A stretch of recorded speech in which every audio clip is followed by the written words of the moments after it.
नमस्कार, संयम यूपीएससी में आपका स्वागत है। और आज जो मैं टॉपिक लेकर आई हूँ वो बहुत इंटरेस्टिंग है। तो हम देखते हैं कि आज हम किसके बारे में पढ़ेंगे। आज हम पढ़ेंगे डुबरी फुलवारी ब्रिज के बारे में।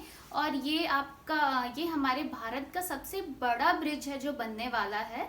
अभी बना नहीं है, ये बनने वाला। तो अभी हम देखते हैं कि प्रेजेंटली कौन सा ऐसा ब्रिज है नदी के ऊपर जो बना है, जो भारत का सबसे बड़ा ब्रिज है। तो वो ब्रिज है, वो है आपका भूपेन हजारिका सेतु।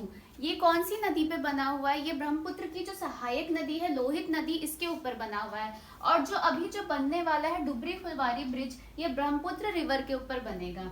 अच्छा, इसके बाद जो सबसे लंबा जो ब्रिज है वो है काची दरगाह बिदुपुर ब्रिज है। ये कौन सी नदी के ऊपर बनेगा? ये गंगा नदी के ऊपर बनेगा, जो कि यूपी में बनेगा। इस वाले को रिप्लेस करेगा ये, और इसको रिप्लेस करेगा ये। प्रेजेंटली ये वाला है, अभी ये बन रहा है और ये फ्यूचर में बन के आएगा। तो ये किस किस के बीच में बन रहा है? ये असम और मेघालय के बीच में बन रहा है।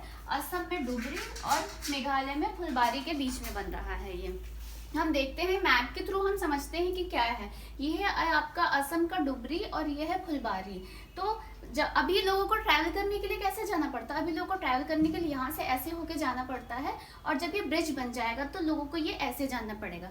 जब ऐसे ट्रैवल करके जाते हैं इस तरीके से घूम के, तो इनको 200 किलोमीटर ट्रैवल करना पड़ता है। लेकिन इस ब्रिज के बनने से ये 200 किलोमीटर की जो दूरी है वो सिर्फ 19 किलोमीटर में पूरी हो जाएगी। हम यहाँ मैप से भी समझ सकते हैं इस चीज को, जैसे कि ये असम है और ये मेघालय है।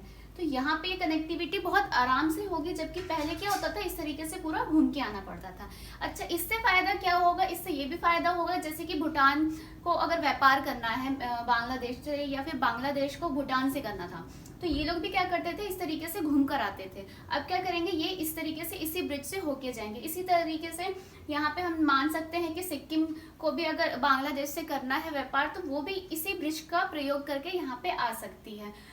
मैं बता दूं कि फुलबारी के डिस्ट्रिक्ट में एक भी हॉस्पिटल नहीं है। इस वजह से यहाँ के लोगों को यहाँ पर ट्रैवल करके जाना पड़ता था। तो यहाँ ट्रैवल करके जाने के लिए वो या तो इस रूट से जाते थे, या फिर यहाँ पे छोटी छोटी नाव का प्रयोग करते थे, जो कि नाव का प्रयोग करना ब्रह्मपुत्र नदी में बहुत ही ज्यादा जानलेवा होता था। और 2012 में क्या हुआ था कि कुछ लोग यहाँ से ट्रैवल करके गए थे, तो जब वो नाव से जा रहे थे तो उनकी जो नाव पलट गई थी, तो उस टाइम पे 302 लोगों की जो है वो मौत हो गई थी। इसी कारण इस ब्रिज को बनाने का फैसला किया गया। तो हम देखते हैं कि इसको कौन बना रहा है। इसको जापान इंटरनेशनल कोऑपरेशन एजेंसी है, ये इसको वित्त पोषण कर रही है, फाइनेंशियल जो हेल्प कर रही है, ये हमें जापान कर रहा है। जापान हमें बहुत ही ना के बराबर इंटरेस्ट रेट पे और बहुत ही लंबे टाइम के लिए ये हमें लोन प्रोवाइड कर रहा है। और ये जो ब्रिज रेडी होगा वो रेडी होगा 2026-27 तक रेडी हो जाएगा। 2015 में इसका प्रस्ताव लाया गया था, 2019 में इस प्रस्ताव को एक्सेप्ट किया गया केंद्रीय मंत्री द्वारा, और 2020 में जो L&T जो है इसने बिड कंस्ट्रक्शन के लिए जीत ली। बिड का मतलब होता है बोली लगाना। जब भी कहीं पे भी कोई भी प्रोजेक्ट शुरू होने वाला होता है तो उसके लिए पहले बिड लगती है, बोली लगती है। जो भी उस बोली को जीतता है उसको फिर वो प्रोजेक्ट दिया जाता है कंस्ट्रक्शन करने का। अच्छा, इसके क्या क्या लाभ होंगे? एक तो जो हमारे पूरे भारत का जो कनेक्टिविटी है वो नॉर्थ ईस्ट के साथ जो है बढ़ेगा। पहले हम ऐसा माना जाता था कि नॉर्थ ईस्ट के साथ जो कनेक्टिविटी है पूरे भारत की वो एकदम ना के बराबर है। उसके बाद असम और मेघालय को जोड़ेगा। ये इस तरीके से असम और मेघालय को जोड़ेगा ताकि इनके आवाजाही में बहुत ही ज़्यादा आसान हो जाएगा और व्यापार बढ़ेगा। जैसे कि मैंने आपको बताया, अगर सिक्किम को बांग्लादेश से करना हो, या फिर भूटान को बांग्लादेश से करना हो, या इस पूरे एरिया को बांग्लादेश से करना हो, मैं बता दूं कि ये जो एरिया है यहाँ पे बहुत ही ज़्यादा व्यापार होता है। तो इस ब्रिज के बनने से यहाँ का जो व्यापार है वो बहुत ज़्यादा आसान हो जाएगा। देन इसके बाद हम पढ़ते हैं इसके नुकसान क्या है। इस ब्रिज यहाँ पे ब्रह्मपुत्र नदी है, और ब्रह्मपुत्र नदी में जो है वो गैंगेटिक डॉल्फिन पाई जाती है।